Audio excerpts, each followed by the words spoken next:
గత సెషన్స్లో మనం చాలా విషయాలు నేర్చుకున్నాం. వివాహం అంటే ఏంటి, మరి వివాహానికి ముందే లైంగికంగా కలవడం ఓకేనా, అలాగే మన క్రైస్తవ విశ్వాసంలో కల్చర్లో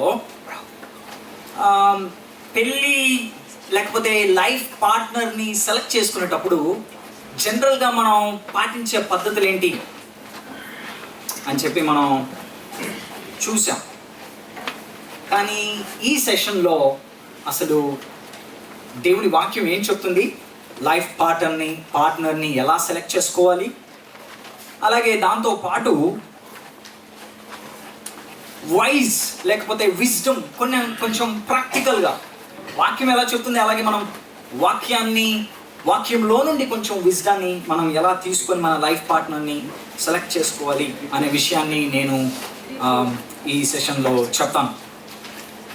ఇంతకుముందు ఈ సెషన్లో మనకి జనరల్గా ఒక తెలుగు చర్చెస్లో ఉండే లేకపోతే ఇండియాలో లేకపోతే జనరల్గా క్రైస్తవత్వంలో ఉండే ఒక జనరల్ కనోటేషన్ ఏంటంటే, నా మిస్సింగ్ రిబ్ని నేను కనుక్కోవాలి. ఒక ఎముక తక్కువైపోయింది, అది ఎక్కడుందో నేను దాన్ని కనుక్కోవాలి. నా ఎముకలో ఒక ఎముక, నా మాంసములో నా మాంసం, ఏడునవే చిటి తల్లి, లేకపోతే ఎక్కడున్నవరా నాన్న బుజ్జి. ఇది మన జనరల్ కనోటేషన్. అందుకే ఎవరు చెప్పారో డాక్టర్స్ ఇక్కడ ఉన్నారు, యాక్చువల్లీ ఒకరికి ఒక ఎముక తక్కువ ఉంటుందంట. అది ఎంత సైంటిఫికల్గా ప్రూవ్ అయినామో మరి మనకైతే తెలియదు, నెక్స్ట్ అన్న సెషన్లో చెప్తారు. సో ఆ మిస్సింగ్ పర్సన్ ఉంటాడు, ఆ ఒక వ్యక్తి ఉంటాడు, స్పెసిఫిక్ పర్సన్ ఉంటాడు. సో ఆ స్పెసిఫిక్ పర్సన్నే నువ్వు కనుక్కోవాలి. ఆ స్పెసిఫిక్ పర్సన్నే, ఆ పర్సన్ ఎక్కడున్నాడో, ఈ వేళలో అతను ఏం చేస్తున్నాడో, ఆమె ఏం చేస్తుందో, సో ఆ స్పెసిఫిక్ పర్సన్ని మనం కనుక్కోవాలి. సో దానికి మనం కలలు కనాలి, లేకపోతే ప్రవచనాలు ఆధారపడాలి, లేకపోతే పర్సనల్ డివోషన్స్లో ఇందాక అన్న చెప్పినట్టు శాంతి, ఎరుపు రంగు, పచ్చ రంగు, పసుపు రంగు ఏమైనా ఉన్నాయా మనం చూడాలి. ఇవన్నీ కాకపోతే ప్రేయర్ ఆంటీ, ప్రేయర్ అంకుల్, మా పాస్టర్ గారు ఆయన చెప్తే ఓకే. కొన్నిసార్లు మనం వాక్యాన్ని వక్రీకరించి వాక్యంలో లేని దాన్ని మన సొంత ఆశలు దాంట్లో పెట్టుకొని దాంట్లో ఇదే దేవుడి చిత్తం అని మన మనస్సాక్షిని శాంతింపజేస్తాం. మరి వివాహం గురించి అసలు దేవుడి చిత్తం ఏంటి? ఇంతకుముందు నా ముందు వచ్చిన బ్రదర్స్ వాళ్ళందరూ చక్కగా చెప్పారు. మన క్రైస్తవ విశ్వాసానికి, క్రైస్తవ జీవితానికి అంతిమ అధికారం దేవుని వాక్యమే. సో దేవుని వాక్యాన్నే మనము అల్టిమేట్ అథారిటీ మన జీవితాలకి. సో దాంట్లో నుంచి అసలు వివాహం గురించి దేవుడి చిత్తం ఏంటి అనే దాన్ని గమనిద్దాం. నా వర్క్ షీట్స్ ఇప్పుడు నేను చెప్పేది కొంచెం వర్క్ షీట్లో నేను మెన్షన్ చేయలేదు. నా వర్క్ షీట్ ఎక్కడ స్టార్ట్ అవుతుందో అది మీకు చెప్తాను, అప్పుడు మీరు వర్క్ షీట్స్ చూడండి. అంతవరకు మీ బైబిల్ని తెరవండి, లేకపోతే ఆ వర్క్ షీట్లో కొంచెం ఖాళీ 4th పేజ్ నెంబర్లో కొంచెం ఖాళీ స్పేస్ ఉంటుంది, అక్కడ నేను చెప్పేవి రాసుకోవడానికి ప్రయత్నించండి. సో పాత నిబంధన నుంచి చూద్దాం. మొదటిగా పాత నిబంధనలో దేవుడు వివాహం గురించి ఏం చెప్పాడు? పాత నిబంధనలో చాలా ఆజ్ఞలు ఉన్నాయి. సుమారు కొంతమంది థియోలాజియన్స్ 613 ఆజ్ఞలు ఉన్నాయని అన్నారు. సో ఈ 613 ఆజ్ఞల్లో ఏదైనా ఒక ఆజ్ఞ, నీ కోసం ఒక స్పెసిఫిక్ పర్సన్ని వెతికాను, అతడే నీ మిస్సింగ్ రిబ్, ఆమె నీ మిస్సింగ్ బోన్ లేదా రిబ్బు బోను, ఆమెనే ఆయన్నే నువ్వు కనుక్కోవాలి అని ఎక్కడైనా ఆ ఆజ్ఞ ఉందా? 613 ఆజ్ఞల్లో లేకపోతే పాత నిబంధన అంతటిలో ఎక్కడైనా ఉందా? ఆలోచించాలి మనం. స్పెసిఫిక్ పర్సన్, స్పెసిఫిక్ అతను వచ్చే అంతవరకు నేను ఇంతకుముందు 3 ఎగ్జాంపుల్స్ మనం చూసాం కదా, బ్రదర్ శ్రవణ్ చెప్పారు. ఆయన రావాలి, ఆమె రావాలి, అప్పటి వరకు నేను ఎదురు చూస్తూనే ఉంటాను. ఎదురు చూస్తూనే ఉంటాను, ఫోన్స్ చేస్తూనే ఉంటాను, కలలు కంటూనే ఉంటాను. ఎక్కడైనా ఆ స్పెసిఫిక్ పర్సన్ నువ్వు పెళ్లి చేసుకోవాలి, నీకు ఒక స్పెసిఫిక్ పర్సన్ ఉన్నాడు అని ఎక్కడైనా బైబిల్లో ఉందా? లేదు. ఒక స్పెసిఫిక్ పర్సన్ ఉంటాడు నీ కోసం, ఒకరిని తయారు చేసి ఉంటాడు, నీ కోసమే ఆమెను తయారు చేసి ఉంటాడు, నువ్వు ఆయన్నే వెతుక్కోవాలి అని బైబిల్లో ఎక్కడైనా ఉందా? లేదు. స్పెసిఫిక్ పర్సన్ అని లేదు. దేవుడు వివాహం గురించి ఇశ్రాయేలీయులకు చెప్పినప్పుడు ద్వితీయోపదేశ కాండం 7వ అధ్యాయం 1వ వచనం అలాగే 3-4 వచనాలు మనం చూసినట్లయితే అక్కడ ఈ విషయాలు మనం గమనిస్తాం. ద్వితీయోపదేశ కాండం 7వ అధ్యాయం 1వ వచనం అలాగే 3వ వచనం 4వ వచనం అందరం కలిసి అవుదామా? ద్వితీయోపదేశ కాండం 7వ అధ్యాయం 1వ వచనం అలాగే 3-4 వచనాలు. 1 2 3 గో. నీవు స్వాధీనపరచుకొనబోవు దేశంలోకి నీ దేవుడైన యెహోవా నిన్ను చేర్చి బహుజనములను అనగా సంఖ్యకు బలమునకు నిన్ను మించిన హిత్తీయులు, గిర్గాషీలు, అమోరీలు, కనానీయులు, పెరిజ్జీలు, హివ్వీలు, ఎబీసీలు 7 జనములను నీ ఎదుట నుండి వెళ్ళగొట్టిన తర్వాత 3వ వచనం చదవండి. వాళ్ళని వెళ్ళగొట్టాలి, కానీ నీవు వారితో వియ్యమొందకూడదు. వాని కుమారునికి నీ కుమార్తెను ఇయ్యకూడదు, నీ కుమారునికి వాని కుమార్తెను పుచ్చుకొనకూడదు. ఓకే, చేసుకుంటే ఏమవుతుంది? నన్ను అనుసరింపకుండా ఇతర దేవతలను పూజించినట్లు నీ కుమారుణ్ణి వాళ్ళు మళ్లించుదురు, అప్పుడు దేవుని కోపాగ్ని వారిపైన వస్తుంది. మీరు ఎవరిని చేసుకోవాలి, ఎవరిని చేసుకోకూడదు అనే విషయమే చెప్పాడు, కానీ స్పెసిఫిక్ పర్సన్ ఉంటాడు, స్పెసిఫిక్ పర్సన్ ఉంటుంది, ఆమెను వెతకండి అని చెప్పలేదు. ఉందా? కనిపించిందా? మరి ఎందుకని మన తెలుగు రాష్ట్రాల్లో, మన క్రైస్తవంలో ఇది వచ్చేసింది? ఆలోచిద్దాం.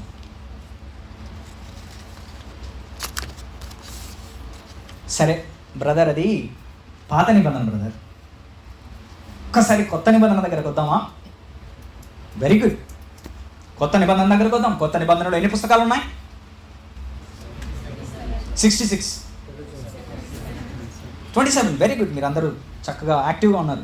27, 27 పుస్తకాలు ఉన్నాయి. దాంట్లో మొదటిగా సువార్తల్లో యేసుక్రీస్తు యొక్క పరిచర్య, యేసుక్రీస్తు యొక్క జీవనం, యేసుక్రీస్తు యొక్క బోధలు మనం డైరెక్ట్గా చూస్తాం. సో యేసుక్రీస్తు వారు ఈ లోకంలో ఉన్నప్పుడు సువార్తల్లో ఆయన విడాకుల గురించి బోధించాడు. మత్తయి సువార్త 19వ అధ్యాయం, అలాగే మత్తయి సువార్త 19వ అధ్యాయంలో వివాహం చేసుకోకుండా ఉండడం, సెలిబసీ, దాని గురించి కూడా మాట్లాడాడు. అంతేకాదు పరలోకంలో పెళ్ళిళ్ళు ఉండవు అని కూడా చెప్పాడు. వెనకాల పెళ్ళిళ్ళు నవ్వుతున్నారు, I don't know, you go and ask them. అంతేగాని సువార్తల్లో నీకు ఒక స్పెసిఫిక్ పర్సన్ ఉన్నాడు, నీకు ఒక స్పెసిఫిక్ పర్సన్ ఉంది, నువ్వు ఆమెను కనుక్కోవాలి, ఆయన్ని కనుక్కోవాలి అని ఎక్కడా సువార్తల్లో యేసుక్రీస్తు బోధల్లో మనం చూడం.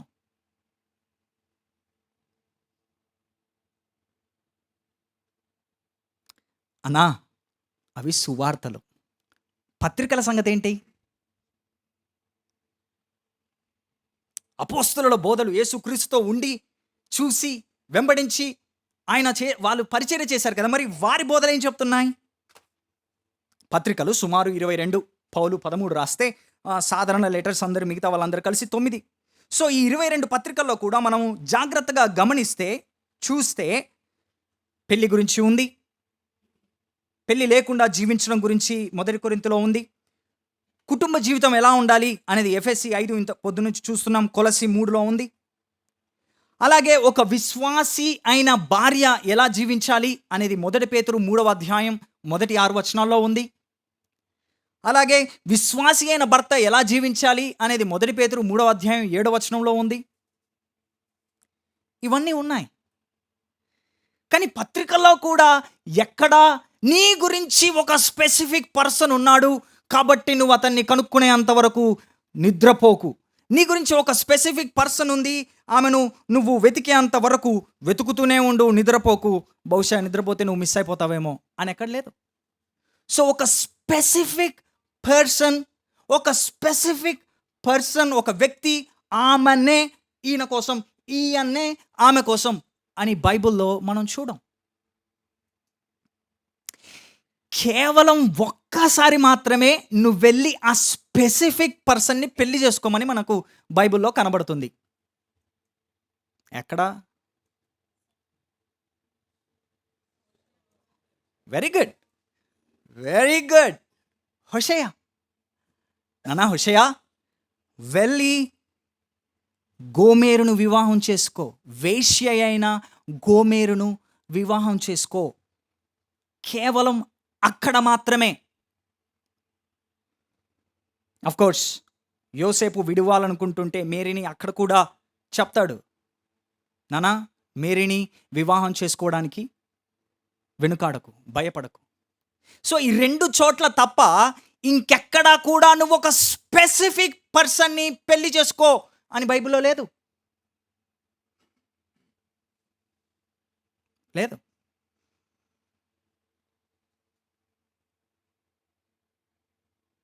పాత నిబంధనలో హోషేయకి ఎందుకు చెప్పాడు? మీరందరూ ఇలా ఉన్నారు, ఇశ్రాయేలీయులారా మీరందరూ ఇలా ఉన్నారు, స్టిల్ నేను మిమ్మల్ని ప్రేమిస్తున్నాను అని తన ప్రేమను చూపించుకోవడానికి హోషేయ గోమెరుల వివాహాన్ని ఒక ఉపమానముగా, ఒక ఇలిస్ట్రేషన్గా, ఒక ఎగ్జాంపుల్గా చూపించాలనుకున్నాడు. అందుకే చేసుకోమన్నాడు. యోసేపు మేరీల వివాహం ద్వారా యేసుక్రీస్తు ఈ లోకానికి తీసుకుని రావాలి, ఒక ప్రత్యేకమైన ప్రణాళిక ఉంది కాబట్టి అక్కడ చెప్పాడంతే. కానీ ఆ తర్వాత మనం ఎక్కడా కూడా నీకొక వ్యక్తిని నేను ఉంచాను, you go and marry him or her, ఆమెను ఆయన్ని చేసుకొని లేదు బైబిల్లో. మరి ఎలానైనా పెళ్లి చేసుకోవాలి? మరి వివాహ విషయంలో దేవుడి చిత్తం ఏంటి? మరి ఎవరిని పెళ్లి చేసుకోవాలి అని మీలో చాలామంది సందేహంగా, అసలు అబద్ధ బోధ రైట్ బోధ అన్నట్టుగా నన్ను చూస్తూ ఉన్నారు. గుడ్, మీరు ఆలోచిస్తున్నారు. I'm so happy. మీరు ఆలోచిస్తున్నారు, మీరు ఆలోచించాలి. ఇందాక శ్రవణ్ బ్రదర్ కూడా చెప్తున్నప్పుడు, నా ముందు వచ్చిన బ్రదర్స్ కూడా మిగతా వాళ్ళు చెప్తున్నప్పుడు, ఎవరో చెప్పారు, మా అక్క, మా అన్న, మా పాస్టర్ గారు, ఇంకెవరెవరెవరో. కాదు, బైబిల్ ఏం చెప్తుంది? మనకు కొలమానం, కొలబద్ద, స్టాండర్డ్ బైబిల్ మాత్రమే. ఇతర బ్రదర్స్, ఇతర సిస్టర్స్, క్రైస్తవులు, పాస్టర్సు, వాళ్ళు వాక్యానుసారంగా చెప్తే దేవునికి స్తోత్రం, పాటిద్దాం. కానీ వాక్యానికి వ్యతిరేకంగా చెప్తే కనుక, అయ్యా మీకు ఎంత ఎక్స్పీరియన్స్ ఉన్నా, మీరు ఎంత గొప్పవారైనా, sorry sir, sorry brother, sorry sister, మనం అలా అవ్వాలండి. Back to the Bible. వాక్యాన్ని మన అంతిమ అధికారంగా తీసుకొని వాక్యాన్ని మాత్రమే మనం ఫాలో అవ్వాలి. సో మరి క్రైస్తవులు, విశ్వాసి ఎవరిని చేసుకోవాలి? వివాహములో దేవుడి చిత్తం ఏంటి? 1 కొరింథీ 7వ అధ్యాయం 39వ వచనం. 1 కొరింథీ 7వ అధ్యాయం 39వ వచనం.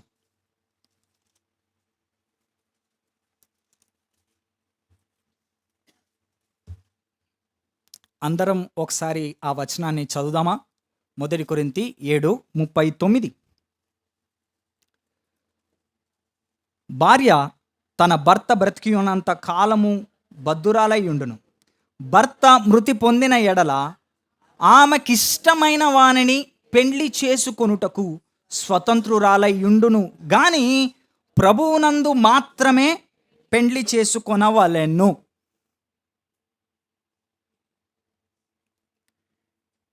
ఈ వచనం నుండి మనం 2 విషయాలు నేర్చుకోవచ్చు. అఫ్ కోర్స్ ఇక్కడ కాంటెక్స్ట్లో భర్త చనిపోయాడు, సో మళ్ళీ ఆమె పెళ్లి చేసుకోవాలి. ఎవరిని చేసుకోవాలి ఇది ప్రశ్న. దానికి పౌలు జవాబిస్తున్నాడు అన్నమాట. నానా, ఒకవేళ భర్త చనిపోయాడు, సో ఇప్పుడు నువ్వు ఏం చేయాలంటే, నువ్వు స్వతంత్రురాలువి, యు ఆర్ ఫ్రీ. కాబట్టి నువ్వు ఎవరిని పెళ్లి చేసుకోవాలంటే, నెంబర్ 1, ప్రభువునందు మాత్రమే చేసుకోవాలి. నెంబర్ 1. నెంబర్ 2, నీకు ఇష్టమైన వాన్నే చేసుకో. 2 విషయాలు. ప్రభువునందు మాత్రమే చేసుకోవాలి అంటే విశ్వాసినే చేసుకోవాలి. అతడు లేదా ఆమె విశ్వాస కాదా? క్రీస్తు యేసు సువార్తనందు విశ్వాసముంచి తన పాప క్షమాపణకై యేసు క్రీస్తు సువార్తలో విశ్వాసముంచి పశ్చాత్తాపపడి తన పాపముల కోసం నిజంగా యేసుక్రీస్తును తమ సొంత రక్షకుడిగా విశ్వసించిన ఆ విశ్వాసిని చేసుకోవడము దేవుడి చిత్తం. నెంబర్ 1. నెంబర్ 2, నీకు ఇష్టమా కాదా? ఇవి 2.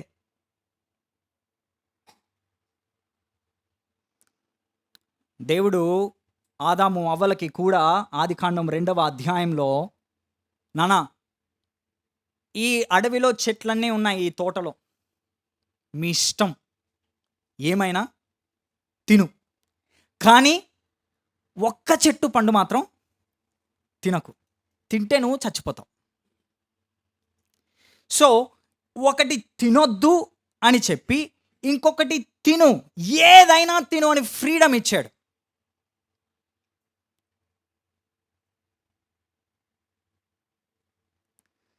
రాబిన్ మ్యాక్సన్ అనే ఆయన ఆథర్, థియలాజియన్, ఆయన ఏమంటారంటే, దేవుడి ఆజ్ఞ ఇది నువ్వు చెయ్యి అని దేవుడి ఆజ్ఞ ఎక్కడైతే లేదో అక్కడ దేవుడు విశ్వాసికి స్వేచ్ఛను, అలాగే తన నిర్ణయాన్ని తీసుకునే బాధ్యతను ఇచ్చాడు.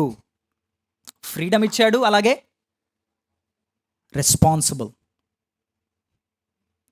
ఎస్, దేవుడు స్వేచ్ఛనిచ్చాడు, విశ్వాసనే చేసుకోవాలి. కానీ స్వేచ్ఛతో పాటు దేవుడు ఇంకేమిచ్చాడు? బాధ్యత. It's your responsibility, it's our responsibility. అంతేగాని 1 కొరింథీ 7లో కానీ లేకపోతే ఇంకెక్కడైనా సరే నీకు ఒక స్పెసిఫిక్ పర్సన్ ఉన్నాడు, నీకు ఒక స్పెసిఫిక్ పర్సన్ ఉంది, నువ్వు ఆమె గురించి సంవత్సరాలు సంవత్సరాలు సంవత్సరాలు సంవత్సరాలు సంవత్సరాలు సంవత్సరాలు సంవత్సరాలు ఎదురు చూస్తూనే ఉండాలి అని ఉందా? లేదు. ప్రభువునందు నీ ఇష్టం.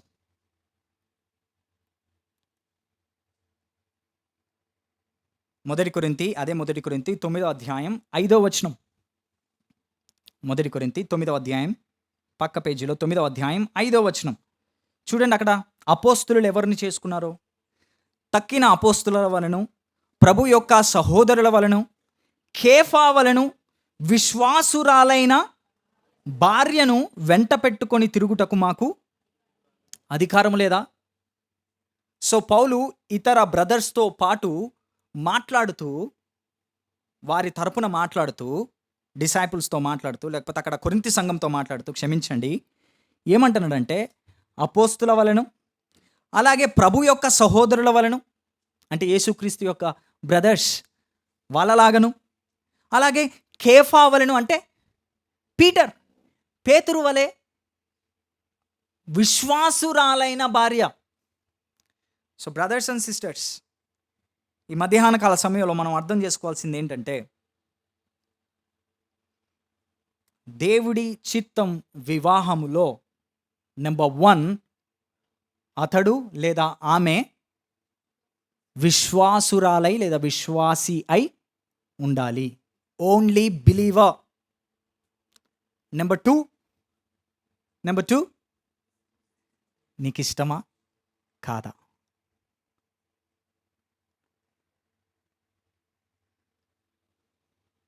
చాలామందికి ఆ బరువు కొంచెం తొలగిపోయినట్టు ఉందేమో అనిపిస్తుంది. చాలా బరువులు ఉంటాయి కదా, తెలియకో మనం ఎత్తేసుకున్నాం ఆ బరువులన్నీ. మిగతా వాళ్ళు కూడా అదే బరువులు మన పైనకి తీసుకొచ్చి పెట్టేస్తున్నారు. పాస్టర్స్ కానీ, లేకపోతే brothers and sisters, mature brothers and sisters అనుకునే వాళ్ళందరూ. ఆ భారాలు మన పైన ఉన్నాయి. కానీ బైబిల్ చాలా స్పష్టంగా చెప్తుంది, తమ్ముడు, చెల్లి, అన్న, అక్క, ఓన్లీ బిలీవర్, నీకు ఇష్టమా కాదా? కొంతమంది అంటారు, అన్న సువార్త అంటే ఎంతో భారం, పరిచర్య చేయాలి, ఎలాగైనా ఒక్క ఆత్మనైనా రక్షించాలి, ఎలాగైనా రక్షించాలి. కాబట్టి అన్న అన్బిలీవర్ని పెళ్లి చేసేసుకొని అతన్ని రక్షిస్తానన్నా. నవ్వుతున్నాం కానీ మనోళ్ళు చాలామంది ఇదే బాపతి. మనం బయటికి చెప్పుకోమంతే, మనసులో ఉంటుంది ఒక కాన్ఫిడెన్స్, ఎలాగైనా రక్షిస్తా. ఇలాంటి వాళ్ళతో పౌలు చక్కగా చెప్తున్నాడు. 1 కొరింథీ 7వ అధ్యాయం 12వ వచనం నుండి. 1 కొరింథీ 7వ అధ్యాయం 12వ వచనం నుండి. మీరు యాక్చువల్లీ ఇంకా కొంచెం ముందుకెళ్తే 16వ వచనంలో ఇంకా స్పష్టంగా ఉంటుంది. ఓ స్త్రీ, 16వ వచనం చదుదామా? కొంతమంది అందరం కలిసి చదుదాం. ఓకే, 16వ వచనం. ఓ స్త్రీ, నీ భర్తను రక్షించదవో లేదో నీకేమి తెలియను? ఓ పురుషుడా, నీ భార్యను రక్షించదవో లేదో నీకేం తెలియను? పెళ్ళైన వాళ్ళతో మాట్లాడుతున్నాడు. పెళ్ళైన వాళ్ళతో ఏమంటున్నాడు? నువ్వెట్లా రక్షిస్తావు అనుకుంటున్నావు అని అంటుంటే, పెళ్ళి కాని వాళ్ళం మనము, మీరు రక్షించేస్తా, ఎలాగైనా సరే రక్షించేస్తా అని అనుకుంటున్నాం. అప్పుడు వాళ్ళతో నాకు అనాలనిపిస్తుంది, తమ్ముడు, చెల్లి, నువ్వు సొలొమోను కంటే గొప్పోడురా. సొలొమోను కంటే గొప్పోడు నువ్వు, నిజం. సొలొమోను ఎంత గొప్పోడంటే, ఆయన 700 మంది భార్యలను, 300 మంది ఉపపత్నులను చేసుకున్నాడు. దేవుడు స్పష్టంగా చెప్పాడు ద్వితీయోపదేశ కాండం 7వ అధ్యాయంలో, రాజు అన్యులను పెళ్లి చేసుకోకూడదు. అలా ఇంతకుముందు మనం చదువుకున్నాం ద్వితీయోపదేశ కాండం 7వ అధ్యాయంలో, చేసుకోకూడదు అని అంటే, మనమేమో మార్చేస్తా అని అంటే, 1 రాజులు 11వ అధ్యాయం 1వ వచనం. 1 రాజులు 11వ అధ్యాయం 3వ వచనం. 1 రాజులు 11వ అధ్యాయం 3వ వచనం. అతనికి 700 మంది రాజకుమార్తెలైన భార్యలను, 300 మంది ఉపపత్నులను కలిగి ఉండిరి. అతని భార్యలు అతని హృదయమును త్రిప్పివేసిరి. సొలొమోను వృద్ధుడైనప్పుడు అతని భార్యలు అతని హృదయమును ఇతర దేవతల తట్టు త్రిప్పగా, అతని తండ్రి అయిన దావీదు హృదయం వలె అతని హృదయము దేవుడైన యెహోవా యెడల యథార్థము కాకపోయెను. తమ్ముడు, చెల్లి, నువ్వు నేను సొలొమోను కంటే గొప్పవాళ్ళం కాదు, జ్ఞాని ఆయన. మరి నువ్వు ఎలా అన్బిలీవర్ని పెళ్లి చేసుకొని రక్షిస్తా అనుకుంటున్నావు? సో అది దేవుడి చిత్తం కాదు. అది దేవుడి చిత్తం కాదు.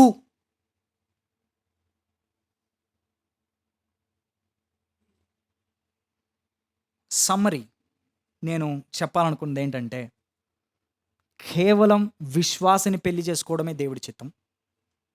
నెంబర్ 2, ఏ విశ్వాసో నీ చాయిస్, నీకు ఇష్టమా కాదా. ఎందుకంటే మళ్ళీ జాగ్రత్త, నువ్వు రెస్పాన్సిబుల్. You're responsible. ఓకే అన్న, బాగానే ఉంది. మరి ఇంకేమైనా వాక్యం చెప్తుందా స్పౌస్ గురించి, లేకపోతే వివాహానికి ఎలాగా మేము జీవిత భాగస్వాముల్ని ఎంచుకోవాలి? ఎస్, చెప్తూ ఉంది. ఆ ప్రాక్టికల్ విజ్డమ్ ఇప్పుడు మీ షీట్స్లో నుంచి చూద్దాం.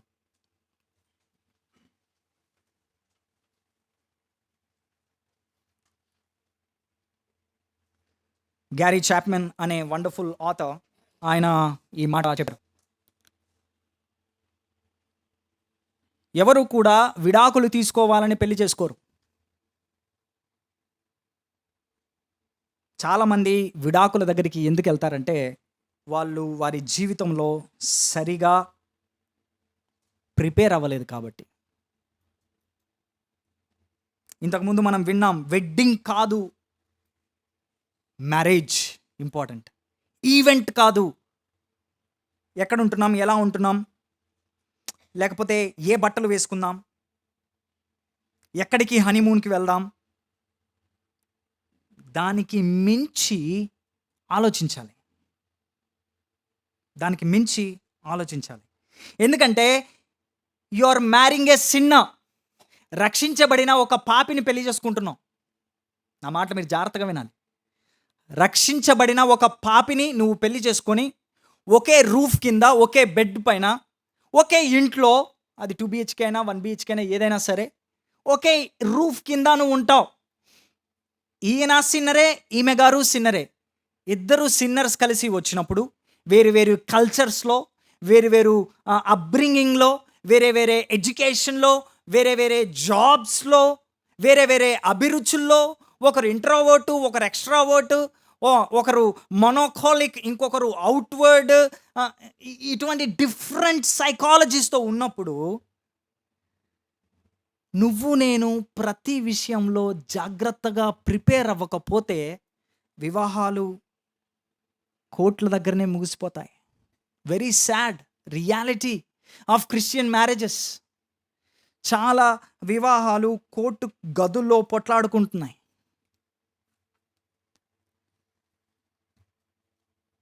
ఉద్యోగానికి ప్రిపేర్ అవ్వడానికి ప్రిపేర్ అవుతాం. ఉద్యోగం రావడానికి లేదా తెచ్చుకోవడానికి ప్రిపేర్ అవుతాం. ఎగ్జామ్ రాయడానికి ప్రిపేర్ అవుతాం. ఎక్కడికైనా వెళ్ళాలంటే 3-4-5 రోజుల ముందు నుంచే సర్దేసుకుంటూ ఉంటాం, ప్రిపేర్ అవుతూ ఉంటాం. ఏ ఫంక్షన్కి ఏ చీర, ఏ పెళ్ళికి ఏ డ్రెస్సు, షాపింగ్, షూస్, వాచెస్ అన్నీ. కానీ ఎందుకని పెళ్లి విషయంలో మనం అంత నెగ్లెక్ట్గా ఉంటాం?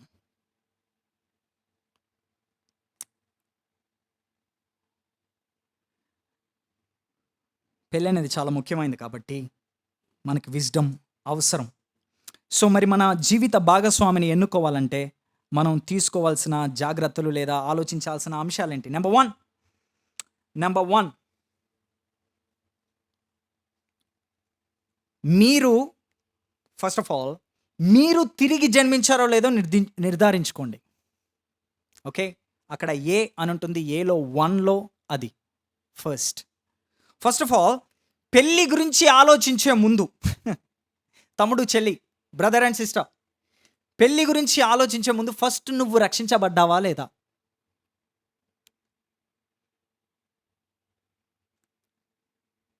ఎందుకంటే పెళ్ళి నిన్ను రక్షించదు.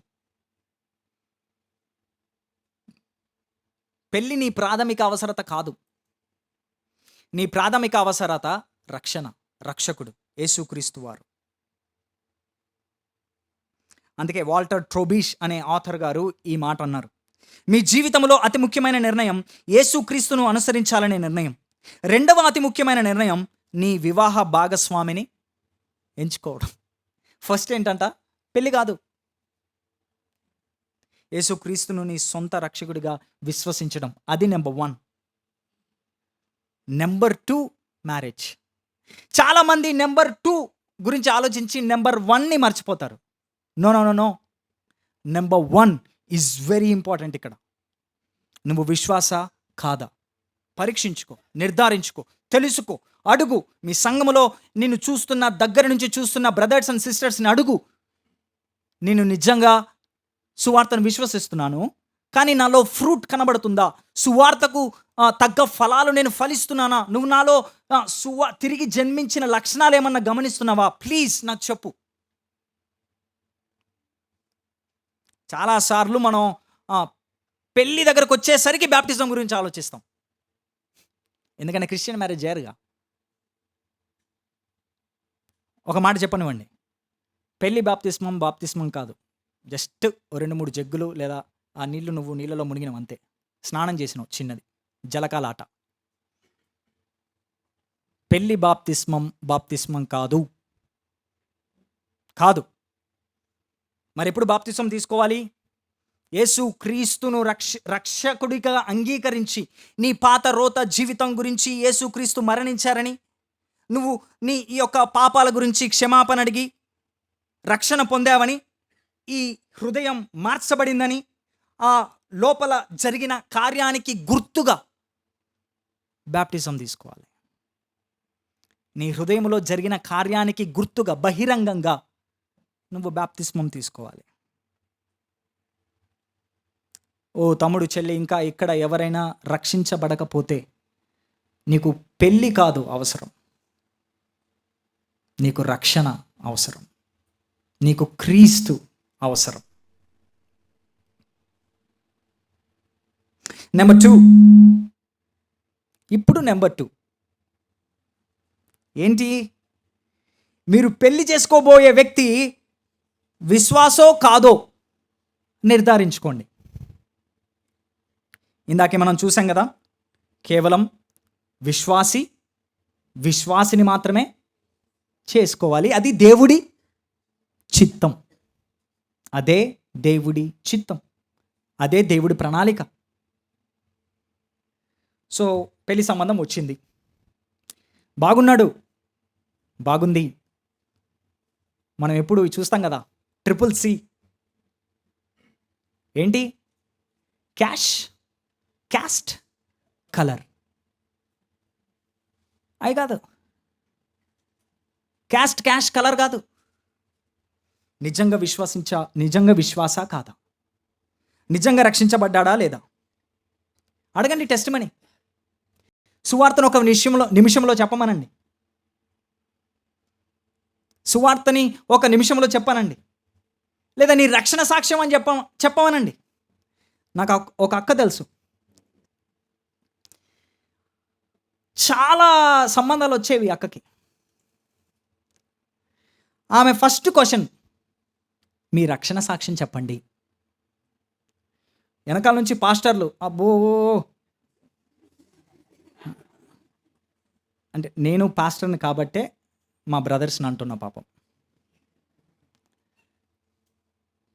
మాకే అవసరం లేదు ఈమెకెందుకో అని మాటలు అన్నమాట. కాలేదు పాపం, చాలా సంబంధాలు చూశారు, అలసిపోయారు.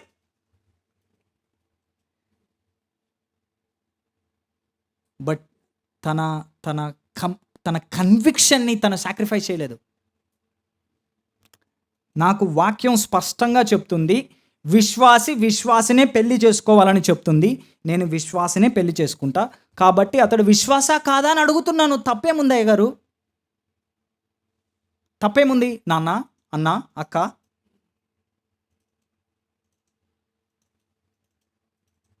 దేవుని కృపలో దేవుడు అద్భుతంగా ఆమె జీవితంలో అద్భుతాన్ని చేశాడు.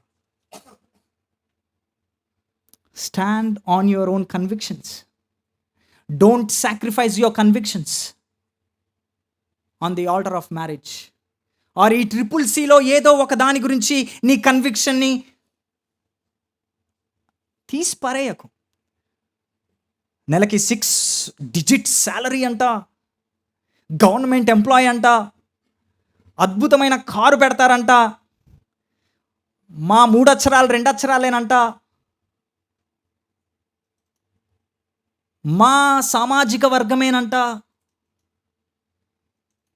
No brothers and sisters, first నువ్వు రక్షణ పొందితే అతడు ఆమె రక్షణ పొందారా లేదా? ఎందుకని బ్రదర్ ఇంత నువ్వు చెప్తున్నావు? ఎందుకంటే వాక్యం చెప్తుంది కాబట్టి విశ్వాసినే చేసుకోవాలి. అవిశ్వాసిని చేసుకుంటే దేవుడు పాత నిబంధనలో ఈ హెచ్చరికనిచ్చాడు. అదే హెచ్చరిక ఇప్పుడు మనకు కూడా వర్తిస్తుంది అని నేను అనుకుంటున్నాను. మనం కొత్త నిబంధనలో ఉన్నప్పటికీ ఆ మాట చాలా ముఖ్యమైనది. యెహోషువ 23వ అధ్యాయము 11 నుంచి 13 వచనాలు. వాళ్ళు అప్పుడే ఐగుప్తు నుంచి బయటకు వచ్చారు, కానాను దేశానికి వెళ్ళబోతున్నారు. సో దేవుడు వాళ్ళకి ఇచ్చిన వార్నింగ్, హెచ్చరిక చూడండి 11 నుంచి 13 వచనాలు. కాబట్టి మీరు బహు జాగ్రత్త పడి మీ దేవుడైన యెహోవాను ప్రేమించాలి. ఎలా ప్రేమించాలి? 12వ వచనం, మీరు వెనుకకు తొలగి మీ యొద్ద మిగిలి ఉన్న ఈ జనములను హత్తుకొని వారితో వియ్యముంది, వారితో మీరును మీతో వారును సాంగత్యము చేసిన ఎడల. 13వ వచనం, మీ దేవుడైన యెహోవా మీ ఎదుట నుండి ఈ జనములను కొట్టివేయటమానును, మీ దేవుడైన యెహోవా మీకు ఇచ్చిన ఈ మంచి దేశంలో ఉండకుండా మీరు నశించు వరకు వాళ్ళు ఎలా ఉంటారంట? మీకు, అందరం కలిసి చదువుదామా? మీకు ఉరిగాను, బోనుగాను, మీ ప్రక్కల మీద కొరడాలుగాను, మీ కన్నులలో ముళ్ళుగాను పొందురు. ఇశ్రాయేలు కాని వారిని పెళ్లి చేసుకుంటే ఇది వస్తుంది నాన్న అని దేవుడు చెప్పాడు. కానీ న్యాయాధిపతుల గ్రంథములో నెక్స్ట్ న్యాయాధిపతులు వాళ్ళు అదే చేశారు. ఇతర దేవతలను పూజించే వారిని వివాహం చేసుకొని చాలా కష్టాలు పడ్డారు, దేవుడి నుంచి దూరం వెళ్ళిపోయారు. సో బ్రదర్స్ అండ్ సిస్టర్స్, నిజమైన విశ్వాసిని పెళ్లి చేసుకో. క్రైస్తవ పేరుంది, జాన్, జేకబ్, జేమ్స్, క్రైస్తవ పేరుంది, అయితే క్రైస్తవుడే. No no no no no no no. వాళ్ళ మమ్మీ డాడీ పాస్టర్స్, వాళ్ళ తాత ముత్తాతలు మిషనరీస్, అయితే ఈయన కూడా ఖచ్చితంగా క్రిస్టియన్. నో.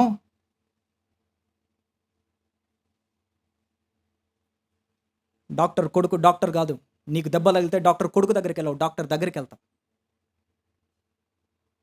సో వాళ్ళెవరో క్రిస్టియన్స్ అయినంత మాత్రాన ఇతడు ఈమె క్రిస్టియన్ అవుతారని నువ్వు ఎలా గ్యారంటీ ఇవ్వగలవు? సో తమ్ముడు చెల్లి, ప్లీజ్ డోంట్ బి డిసీవ్డ్. మోసపోకండి. విశ్వాసి, తెలుసుకోండి, అడగండి, ప్రశ్నించండి. మూడవది తెలివైన నిర్ణయం చేయడానికి దేవుడి సహాయం కోరండి, ప్రార్థించండి.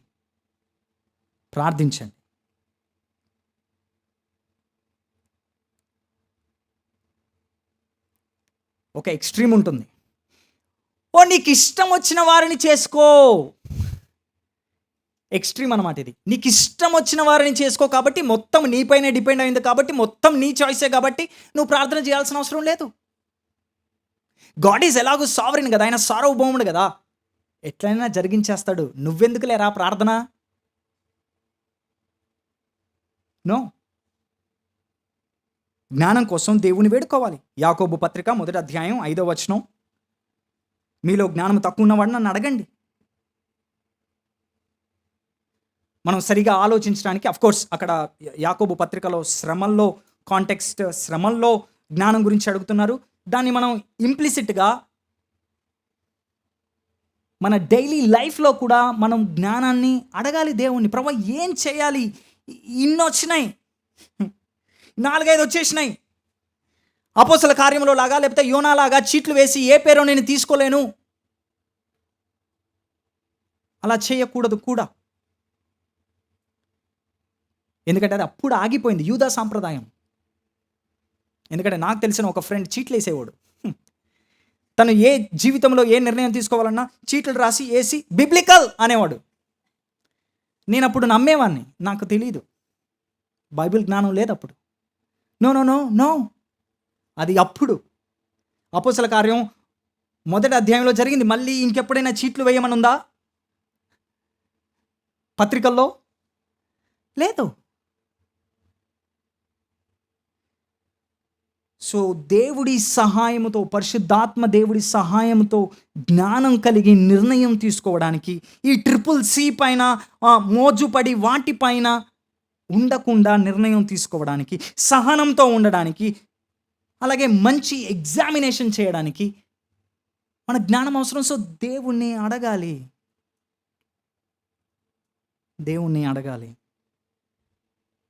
అండ్ ఫోర్త్ వన్, గాడ్లీనెస్లో ఎదుగు. దైవిక లక్షణాల్లో నిన్ను నీవు క్రమశిక్షణ పరుచుకో, లేదా దైవిక లక్షణాల్లో నిన్ను నీవు డిసిప్లిన్ చేసుకో. ఎంతసేపు అతడు మంచిగా ఉండాలి, ఆమె మంచిగా ఉండాలి, అద్భుతమైన ప్రొవర్బ్స్ 31 కావాలి, ఎఫిషియన్స్ 5 కావాలి, నాకు అద్భుతమైన భార్య భర్త కావాలి అని అనుకోవడమే కానీ, నేను ఫస్ట్ ఆఫ్ ఆల్ అద్భుతమైన భర్తగా భార్యగా నేను ఉండాలి అని ప్రిపేర్ అవ్వం మనం.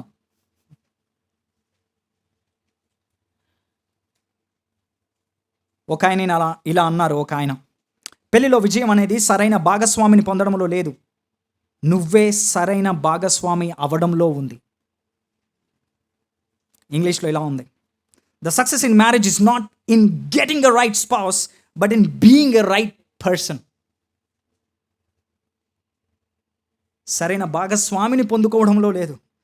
ఫస్ట్ ఆఫ్ ఆల్ నువ్వు సరైన భాగస్వామిగా ఉంటున్నావా, అవుతున్నావా?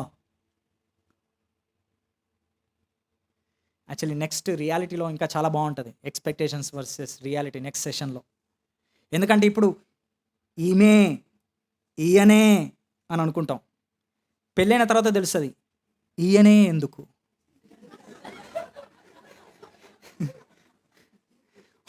మరొకరు కారెందుకు. రియాలిటీ చాలా బాగుంటుంది.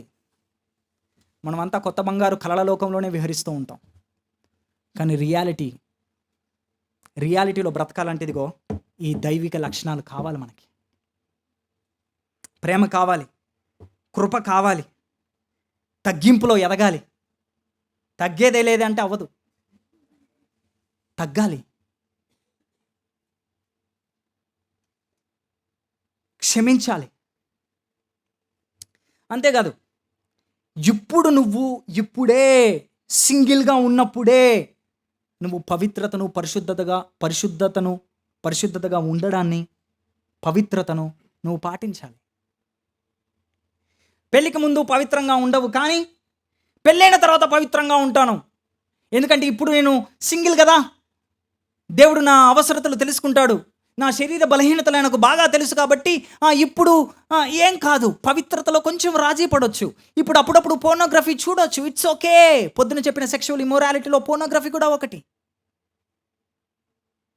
పోర్నియా అనే పదం యాక్చువల్లీ పొద్దున చెప్పింది అక్కడి నుంచే వచ్చింది. పోర్నోగ్రఫీ అనే పదం పోర్నియా అనే పదం నుండే వచ్చింది. సో ఇప్పుడు ఓకే, కొంచెం romantic scenes okay, nude scenes okay, pornography okay. లేదు, ఇప్పుడే పెళ్ళికి ముందే నువ్వు ఒక రైట్ స్పౌస్గా ఉండడం ఇంపార్టెంట్. సో ఆ దైవిక లక్షణాలను అలవరుచుకో. You are in your singleness. Don't waste it. ఉపయోగించుకో దేవుడి కోసం. సంఘములో యాక్టివ్గా పార్టిసిపేట్ చేయి. లేజీగా ఉండకు. నీకు అప్పగించిన పనిని సంపూర్తిగా, కంప్లీట్గా కష్టపడి చేయి.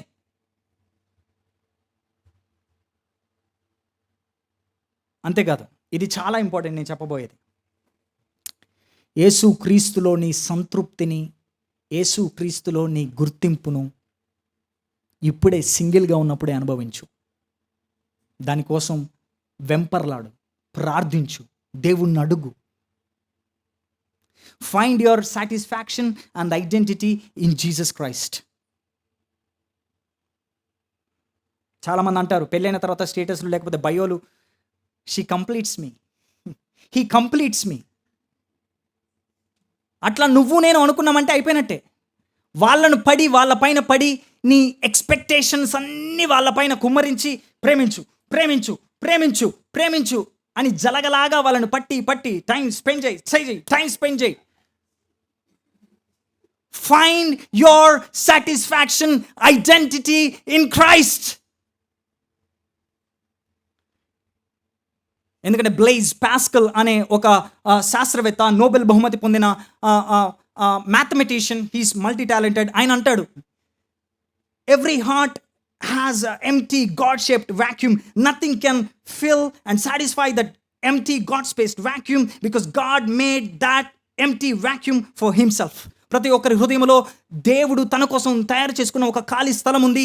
దాంట్లో ఎవరిని పెట్టాలని ప్రయత్నించినా అది నింపబడదు, అది పూర్తి అవ్వదు. అది కేవలం క్రీస్తు మాత్రమే తన కోసం చేసుకున్నాడు. కాబట్టి కేవలం క్రీస్తు మాత్రమే నీ హృదయాన్ని సంతృప్తి పరచగలడు. తమ్ముడు, చెల్లి, my wife is here. I tortured her. పెళ్ళైన కొత్తలో కొట్టి కాదు, ప్రేమించు అని. Because I'm an extrovert. నాకు ఎక్స్ప్రెస్ చేయడం ఇష్టం, నేను దాన్ని ఎంజాయ్ చేస్తా. She an introvert, she cannot express, కానీ తను వేరేలాగా ఎక్స్ప్రెస్ చేస్తుంది. నేనేమో నాకు ఇష్టమైన విషయంలోనే, నాకు ఇష్టమైన లాగానే నువ్వు ఎక్స్ప్రెస్ చేయాలని ఆమెను అడిగితే ఆమె ఏం చేయగలదు?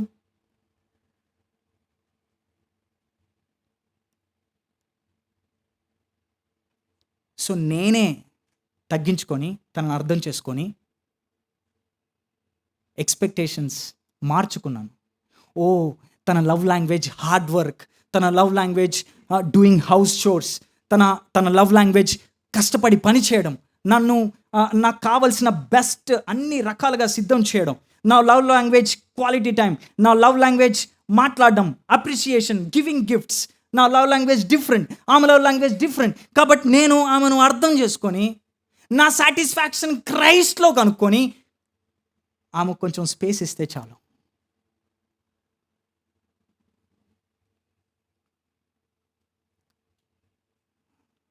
It's not about finding a right spouse, it's all about being a right spouse.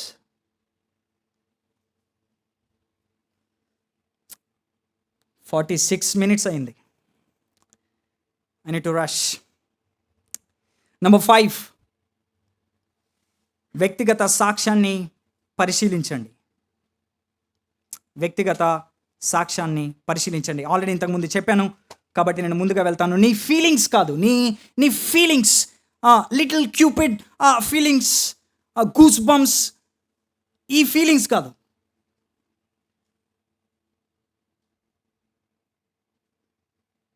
Reason. నా మెంటర్ ఎప్పుడు చెప్తూ ఉండేవారు, అజయ్ నీ హృదయం మోసకరమైంది, ఫీలింగ్స్తో వెళ్ళిపోకు, అప్పుడప్పుడు లాజిక్ వాడు. యాక్చువల్లీ ఎప్పుడు లాజిక్ వాడు, ఎప్పుడు రీజనింగ్ వాడు. అఫ్కోర్స్ కొన్నిసార్లు మన స్పౌసెస్ దగ్గర లాజిక్లు అవన్నీ కాదు, కానీ వాళ్ళని అర్థం చేసుకోవడం ఇంపార్టెంట్. అది కూడా ఇంపార్టెంట్. తగ్గడం అంటే అదే. యాక్చువల్లీ అన్న బాగా మాట్లాడతారు, ఇంకా నెక్స్ట్ దాంట్లో he has more experience in marriage. Come on. Next point, wisdom. 6th point, క్రైస్తవ పునాది సిద్ధాంతాలను ఒప్పుకుంటున్నారో లేదో పరీక్షించండి. క్రైస్తవ పునాది సిద్ధాంతాలు అంటే ఏంటి? బైబిల్ గ్రంథం అల్టిమేట్ అథారిటీనా కాదా, ఇది దైవ ప్రేరిత గ్రంథమా కాదా అని వాళ్ళు నమ్ముతున్నారా లేదా? అలాగే యేసుక్రీస్తు రక్షకుడు, అలాగే యేసుక్రీస్తు మన ప్రభువు అని వాళ్ళు నమ్ముతున్నారా లేదా? లేదా అన్ని మతాలు ఒకే దగ్గరికి చేరుస్తాయి అనే సిద్ధాంతాన్ని ఆయన నమ్ముతున్నారా? జాగ్రత్తగా పరీక్షించాలి, అడగాలి. తండ్రి కుమార పరిశుద్ధాత్మ దేవుడిగా తనను తాను దేవుడు ప్రత్యక్షపరుచుకున్నాడు. ఒక్క దేవుడే కానీ తనను తాను 3-3 వ్యక్తులుగా ప్రత్యక్షపరుచుకున్నారనే విషయాన్ని నమ్ముతున్నారా వాళ్ళు లేదా?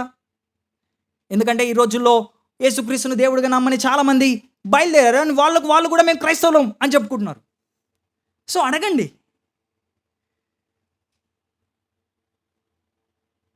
ఇంకేమంది ఫాలో అవుతున్నారు, లైక్లు కొడుతున్నారు, కమెంట్ కొడుతున్నారు, కాబట్టి ఇతనే ఈమె అనుకుంటే మోసపోతాం. రక్షణ కేవలం విశ్వాసం ద్వారా, కృపచేతనే అని వాళ్ళు నమ్ముతున్నారా లేదా? లేదా మంచి పనుల ద్వారా కూడా దేవుడి యొక్క రక్షణని మనం ఎర్న్ చేయొచ్చు, సంపాదించుకోవచ్చు అని ఒకవేళ నమ్ముతున్నారా? రణవే. పాపాన్ని సీరియస్గా వాళ్ళు తీసుకుంటారా? పర్లేదులే, అబద్ధాలా, ఓకే, సత్యం పలికే అవసరానికి ఒక అబద్ధం అన్న ఇండియన్ లాగా ఉన్నారా? లేదా నిజంగా సిన్ ఈజ్ సీరియస్, దేవుడు దాన్ని ద్వేషిస్తాడు, నేను కూడా దాన్ని అసహించుకోవాలి అనే ఆలోచన ఉందా? అలాగే మనం అందరం మరణిస్తాం, దేవుడి ముందు తీర్పు ఉంటుంది, నిత్యత్వంలో మనం ఆయనతో ఉంటాము అనే విషయాన్ని నమ్ముతున్నారా? స్థానిక సంఘ ప్రాముఖ్యత వాళ్ళకి తెలుసా? అలాగే వ్యక్తిగత ఆధ్యాత్మిక క్రమశిక్షణలు వాళ్ళు పాటిస్తున్నారా లేదా? ఇవన్నీ మనం చూడాలి. అంతేకాదు బైబిల్ని కేంద్రంగా చేసుకుని కుటుంబాన్ని నిర్మించుకోవాలనే లక్ష్యం వాళ్ళకుందా? బైబిల్ని కేంద్రంగా చేసుకొని కుటుంబాన్ని నిర్మించాలని, వారి వైవాహిక జీవితంలో క్రీస్తే కేంద్రంగా వాళ్ళు ఆలోచిస్తున్నారా? భర్త అల్టిమేట్ రెస్పాన్సిబుల్, అతనే కుటుంబ నాయకత్వం వహిస్తాడు, బాధ్యత గలవాడు. భర్త కుటుంబ నాయకత్వం, రెస్పాన్సిబిలిటీ, ప్రైమరీ రెస్పాన్సిబిలిటీ దేవుడి ముందు అతనే లెక్క చెప్పాలి కుటుంబం గురించి అని అతడు లేదా ఆమె నమ్ముతున్నారా? అంతేకాదు భార్య భర్తకి లోబడాలి అనే విషయాన్ని కూడా ఆమె నమ్ముతున్నారా? చూడాలి. లేదా తన అనుకున్న దాన్ని నెరవేర్చడానికి ఏదో ఒక రకంగా మ్యానిపులేట్ చేసి తనదే జరిగించుకోవాలన్న పెత్తనం, అటువంటి ఆలోచనలు ఏమైనా ఉన్నాయా? చూడాలి, మీకు తెలిసిపోద్ది ముందే మాట్లాడుతూ ఉంటే. అంతేకాదు ఈ లోకములో వివాహం శాశ్వతమైనది. ఇంతకుముందు మన బ్రదర్స్ చెప్పినట్టుగా ఈ లోకంలో వివాహం శాశ్వతమైంది. అనగా విడాకులు కేవలము సెక్షువల్ ఇమ్మొరాలిటీ విషయంలో తప్ప, అడల్టరీ విషయంలో తప్ప అసలు విడాకులు ఇవ్వకూడదు, అది దేవుడికి వ్యతిరేకం అనేది వాళ్ళు నమ్ముతున్నారా లేదా? కుటుంబ ప్రార్థనలు, అలాగే వివాహంలో నమ్మకత్వంగా జీవించడం, పిల్లల్ని పెంచడం, ఇంట్లో ఆతిథ్య పరిచర్య అనగా హాస్పిటాలిటీ, ఇవన్నీ వాళ్ళకు ఉన్నాయా? చూడాలి. బైబిల్ని కేంద్రంగా చేసుకొని కుటుంబాన్ని నిర్మించుకునే వారి జీవితంలో ఉండే లక్షణాలు ఇవి. అంతేకాదు 8, అంతేకాదు మనకు తెలిసిన ఆత్మీయమైన వ్యక్తులను, పెద్దలను, తల్లిదండ్రులను, వారి యొక్క సలహాలు తీసుకోవాలి. చెప్పండి, ప్లీజ్ మాకు చెప్పండి. ఎందుకంటే ఆలోచన చెప్పువారు అనేకులు ఉండట ఆశీర్వాదం. ఆలోచనకర్తలు లేకపోతే ప్రజలు అటు ఇటు తిరుగుతారు, గురి లేక, గమ్యం లేక. అలా అని చెప్పి మన ఫ్రెండ్స్ దగ్గరికి వెళ్ళి కౌన్సిలింగ్ అడగడం, ఏమంటున్నాడు అని వాళ్ళ కౌన్సిలింగ్ తీసుకోవడం కాదు. Mature brothers and sisters, believers, young people. వాడేదో పిహెచ్డి చేసినట్టు వాడి దగ్గరికి పరిగెడుతున్నావు నువ్వు. ఆమె ఏమో పిహెచ్డి చేసినట్టు ఆమె చెప్తుంది లైఫ్లో మొత్తం ఏదో ఎక్స్పీరియన్స్ ఉన్నట్టు. నో, నీ ఫ్రెండ్స్ కాదు, జీవితం అనే సాగరాన్ని ఈదుతూ ఉన్నవారి దగ్గరికి వెళ్ళు. ఆధ్యాత్మిక పరిపక్వత కలిగిన దగ్గరికి వెళ్ళు, వాళ్ళ దగ్గరికి వెళ్ళు. వాక్యాన్ని కేంద్రంగా చేసుకుని జీవిస్తున్న గాడ్లీ కపుల్ దగ్గరికి వెళ్ళు.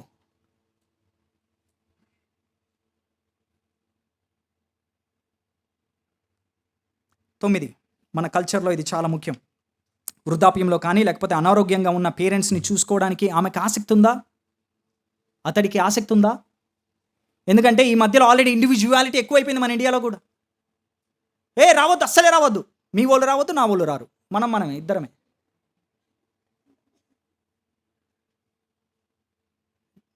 నీకది విల్లింగ్నెస్ ఉందా నీకు? ఒకవేళ కొన్నిసార్లు కొంతమందికి తరచుగా అనారోగ్యం పాలయ్యే తల్లిదండ్రులు ఉండొచ్చు. అప్పుడు అతడు ఒక్కడే కొడుకు లేదా ఆమె ఒక్కతే కూతురు అయ్యి ఉండొచ్చు. అప్పుడు వాళ్ళ బాధ్యత వీళ్ళపైనే పడుతుంది. అప్పుడు నువ్వెలా రియాక్ట్ అవుతావు దానికి? చెప్పు, మాట్లాడు ఓపెన్గా.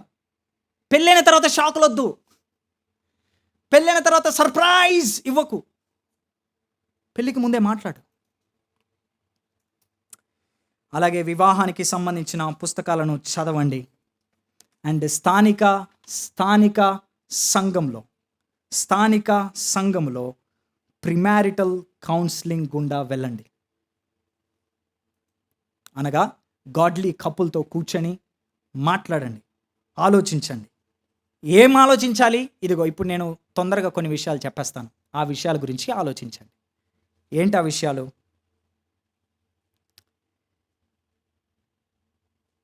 కాబోయే భర్త, బ్రదర్స్, కాబోయే భర్త తన కుటుంబాన్ని పోషించగలడా? పోషించలేని వ్యక్తి అయితే పెళ్ళి గురించి ఇప్పుడే ఆలోచించక నాన్న. You are still a boy. కావాలనే చాలా సీరియస్గా చెప్తున్నా ఈ మాట, చాలా సీరియస్గా చెప్తున్నా. పెళ్లి చేసుకొని ఆమె జీవితాన్ని ఇబ్బందుల పాలు గురి చేయకు ప్లీజ్. పోషించగలవా? భార్యాభర్తలు ఇద్దరు పనిచేయడం ఇష్టమేనా? ఫ్యామిలీ ఫైనాన్సెస్ అనగా ధనాన్ని ఎవరు చూసుకోవాలి? ఇంటి పనులు ఎలా ఒకవేళ ఇద్దరు కలిసి పనిచేస్తే? కుటుంబ అధికారం ఎవరిది అంటే భర్తదా, లేకపోతే జాయింట్ ఫ్యామిలీ అయితే అత్త మామల పెత్తనం ఏమైనా ఉంటుందా? ఎటువంటి బట్టలు వేసుకోవడం అతనికి ఆమెకి ఇష్టం? ఇప్పుడు దాంట్లో విషయాలు కూడా గొడవలు వస్తున్నాయి. సో అన్నీ ఓపెన్గా మాట్లాడుకోండి. ఒకవేళ భవిష్యత్ ప్రణాళిక ఫారెన్ వెళ్ళాలి, పెళ్ళైన 2 సంవత్సరాలకి చెప్తాడు ఫారెన్ వెళ్ళిపోదామని, ఈమె షాక్లో ఉంటుంది.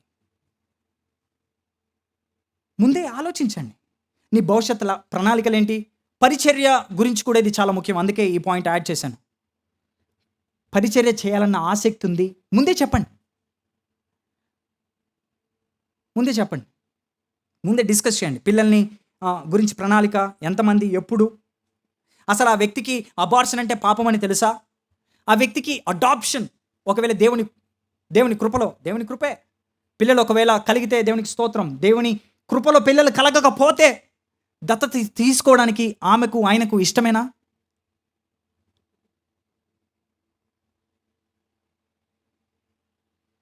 ఏమైనా అడిక్షన్స్ ఉన్నాయా? పోనోగ్రఫీ, మద్యపానం, డ్రగ్స్, అతిగా టీవీ చూడడం, మొబైల్ ఫోన్ వాడడం, అందరు ఎత్తుతారు అప్పుడు చెయ్యి.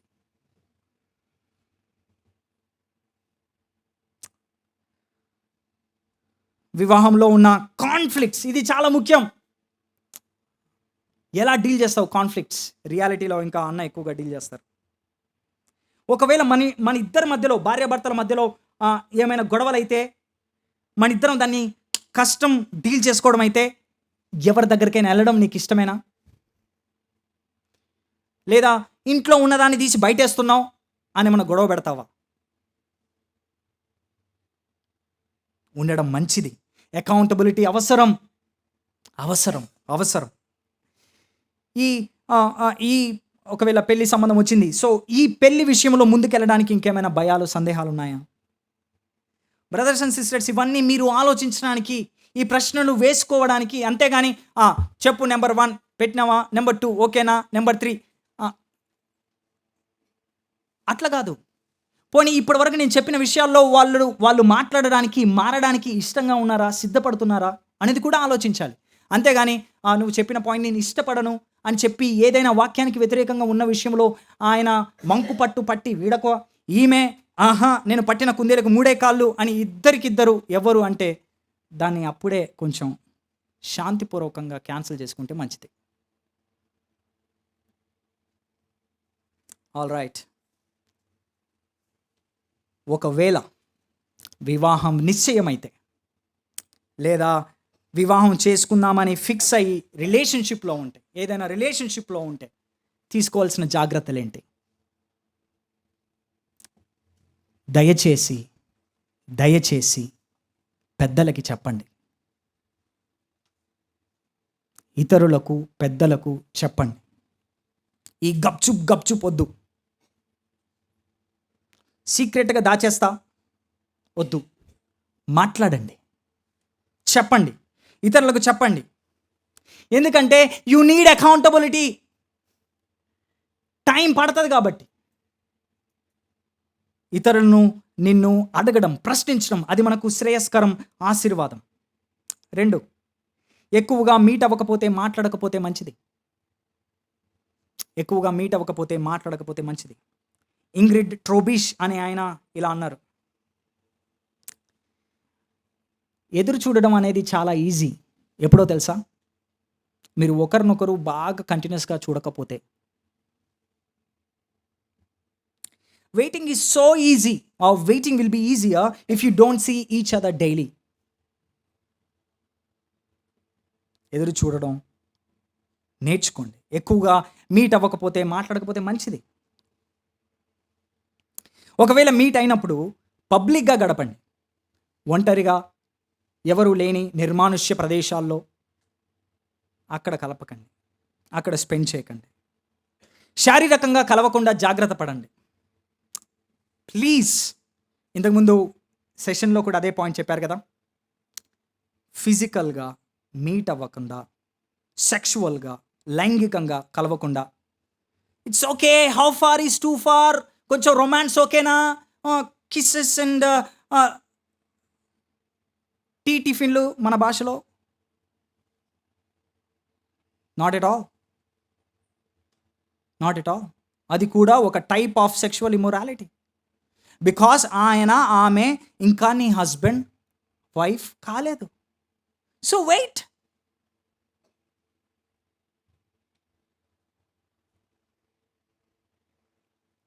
పెళ్ళికి ముందే ఎక్కువగా సోషల్ మీడియాలో విపరీతంగా పోస్ట్ చేయకండి, ప్రజల కంట్లలో ఎక్కువ పడకండి.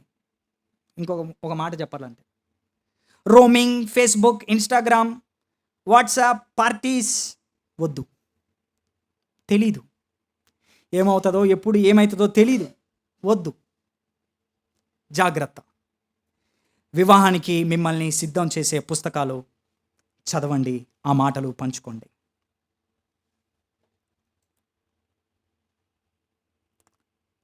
వాట్ ఇఫ్ ఒకవేళ ఆ రిలేషన్షిప్ బ్రేక్ అయితే,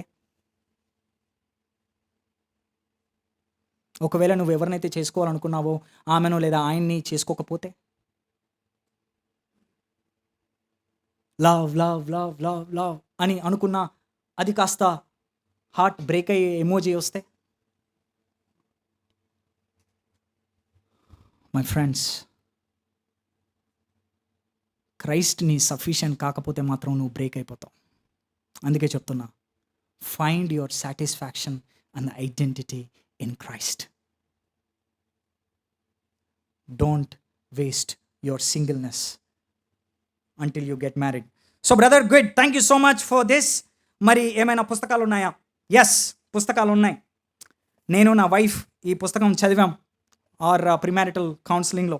when sinners say I do, Dave Harvey for the ట్రూత్లో ఉంది. ఇంగ్లీష్ ఒకవేళ చదవడానికి వస్తే. ఇంతకుముందే ఆల్రెడీ చెప్పారు preparing for marriage, John Piper గారు, అది కూడా. And actually Paul David Tripp అని రాశాను, క్షమించాలి. Marriage by Paul David Tripp, preparing for marriage by John Piper. నాకు ఇష్టమైన పుస్తకం ఇది, చాలా ఇష్టమైంది నాకు. Gospel centred marriage by Tim Chester. Gospel centred marriage by Tim Chester. అంతేకాకుండా ఆన్సర్ ఫర్ యువర్ మ్యారేజ్, అది తెలుగులో కూడా ఉంది యాక్చువల్లీ, 4వది. And meaning of marriage by Timothy Keller. And God marriage family by Andreas Kostenberger. ఇవన్నీ ఇంగ్లీష్లో ఉన్నాయి. The momentary marriage and preparing for marriage PDFs ఫ్రీగా ఉన్నాయి, అది కూడా చూసుకోండి. అండ్ హితబోధలో తెలుగులో 2 అద్భుతమైన ప్రీషియస్ మ్యారేజ్, ప్రశస్తమైన వివాహం, అలాగే క్రైస్ట్ సెంటర్డ్ మ్యారేజ్ రిలేషన్షిప్, క్రీస్తు కేంద్రిత వివాహ బాంధవ్యం అనే ఒక 2 అద్భుతమైన ఆర్టికల్స్ ఉన్నాయి, వాటిని చదవండి. అండ్ బయట ఎక్లీషియా బుక్స్లో ఆదర్శప్రాయుడైన భర్త, గుణవంతురాలైన భార్య కూడా ఉంది, అవి కూడా తీసుకోండి. ఎస్, ప్రిపేర్ అవ్వాలి మనం, ఇప్పటి నుండే చదవాలి.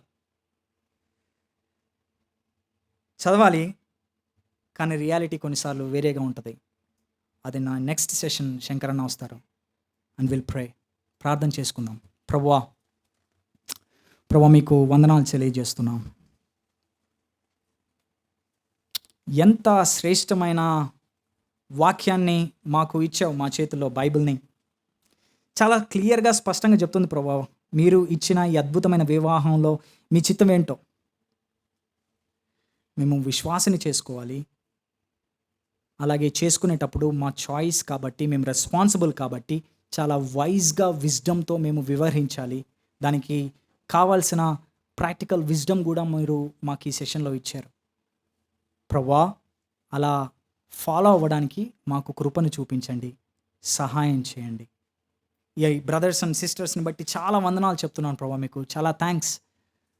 ఎందుకంటే వాళ్ళు వాళ్ళ మ్యారేజెస్ గురించి చాలా సీరియస్గా ఉన్నారు. థ్యాంక్ యూ సో మచ్ ఇటువంటి అవకాశాన్ని ఇచ్చినందుకు. మేమందరం కూడా క్రీస్తు కేంద్రిత కుటుంబాలుగా భవిష్యత్తులో జీవిస్తూ మీ రాజ్య విస్తరణలో పాటుపడే బిడ్డలుగా మమ్మల్ని ఉంచమని యేసు నామంలో ప్రార్థిస్తున్నాం తండ్రి. ఆమెన్. Thank you.